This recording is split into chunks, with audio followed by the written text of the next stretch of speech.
Bonsoir Jordan. Bonsoir. On peut d'abord te féliciter pour ta victoire. Bravo. Merci beaucoup.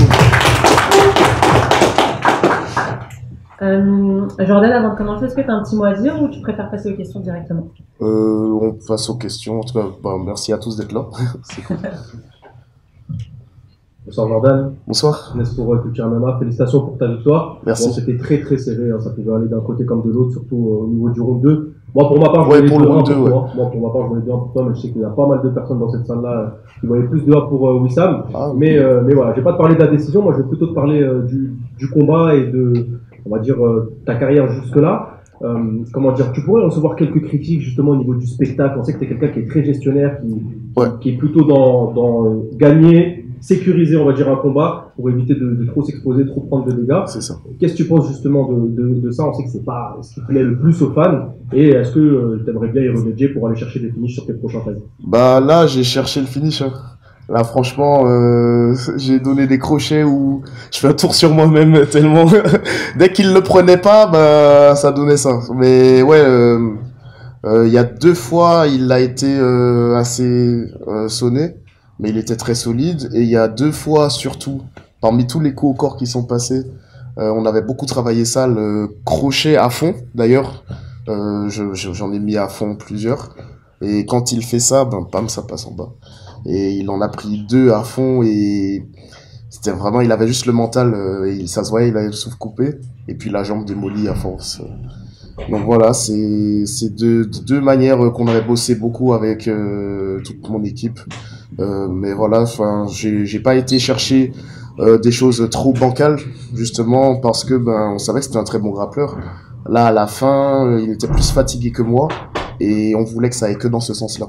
Pas dans le sens où, à la fin, si je l'ai pas fini, je suis plus fatigué que lui. Non, ça, jamais on va me voir faire ça.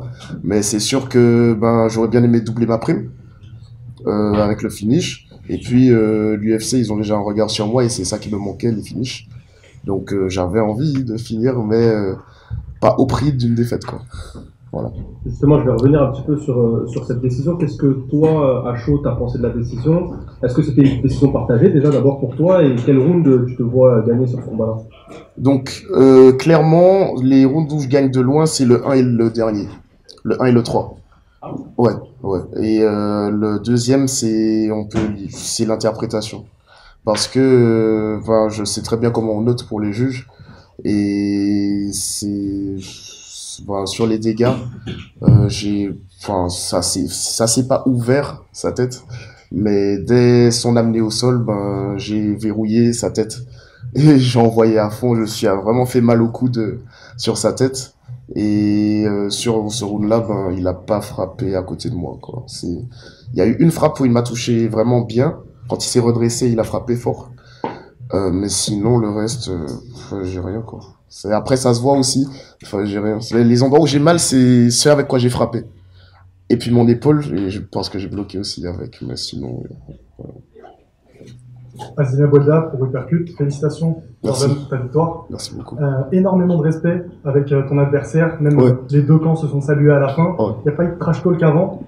C'est les belles valeurs du sport que finalement tu veux véhiculer. C'est ça, exactement. Moi, que ce soit un ancien partenaire d'entraînement ou pas, pour moi c'est pareil. C'est un combattant qui s'entraîne très dur et c'est le respect avant tout et on est exposé. Et j'ai envie d'un monde meilleur, donc forcément, en tant que personne exposée, je veux encourager à ça, voilà, tout simplement. Voilà. Pierre pour TV, félicitations Jordan. Résultat des courses, encore une victoire. Ma question, c'est qu'en fait, depuis le combat qui a fait passer à notre échelle aussi médiatiquement contre Cédric, tu es invaincu. Est-ce qu'on peut parler d'un mal pour un bien, d'une défaite salvatrice au niveau des résultats qui ont suivi ce combat-là? Et est-ce que tu peux nous parler justement de comment tu as géré ça, les ajustements et qu'est-ce qui différencie le toi de ce moment-là avec le toi d'aujourd'hui? Totalement. Franchement, on en parlait tout à l'heure en plus, et je disais il y a 0 regret. Sur le moment, on regrette bien sûr parce que c'était une erreur, et à ce niveau-là, il faut pas en faire.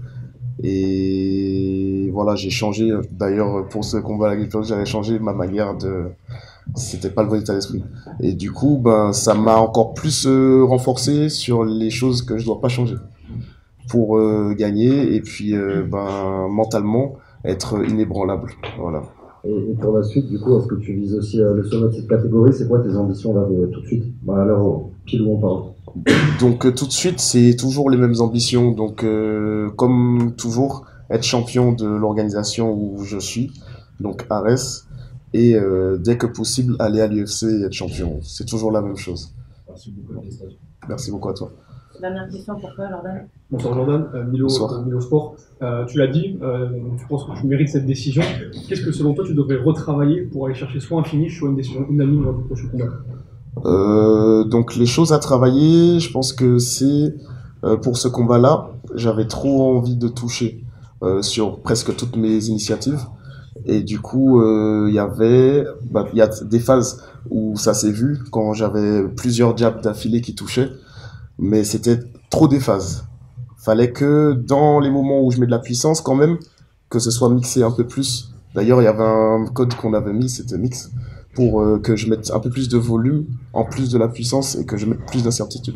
Je pense que c'est ça qui aurait mis un petit peu plus de volume et qui aurait peut-être plus joué sur son mental à certains moments. Voilà. Merci et bon. Merci à toi. Jordan, dernière question pour ma part. Ouais. Maintenant, tu as été en co-main event face à Wissam. C'est peut-être pour justement élire le contender numéro 1 pour la ceinture. Maintenant, on sait que ils ont encore le champion des 77. On sait qu'il y a aussi Clint Hammer qui tourne autour un petit peu plus ou moins. Est-ce que affronter l'un ou l'autre, ça t'intéresserait si jamais qui reste à l'ARES? Et est-ce que tu es prêt justement à affronter ce type d'adversaire pour la ceinture de l'ARES? On en a déjà parlé, même avant combat. On avait, qu'il a confirmé qu'on s'était dit, c'est que de base on avait dit qu'on allait s'affronter plus pour une ceinture mondiale à l'UFC vraiment s'il n'y a pas le choix. Et qu'en plus de base normalement c'est son dernier combat, donc il n'est pas censé rester, mais s'il y a un accord à un moment et que voilà on se prépare, voilà, mais sinon normalement ce qui est censé être fait c'est soit Djokovic que je voulais qui a 16-0 ou 17-0 et qui a un combat déjà programmé, mais je pense qu'il gagnera. J'ai envie de l'affronter lui. Sinon si Clint Hammer revient, Clint Hammer pour moi, c'est dans ce qui a l'air de se faire là, c'est ça qui doit arriver normalement. Après, je me prépare à affronter n'importe qui. J'ai envie de juste avoir la ceinture, peu importe contre qui. Voilà. Merci Jordan, c'est la dernière question pour toi. Merci beaucoup. Merci à vous.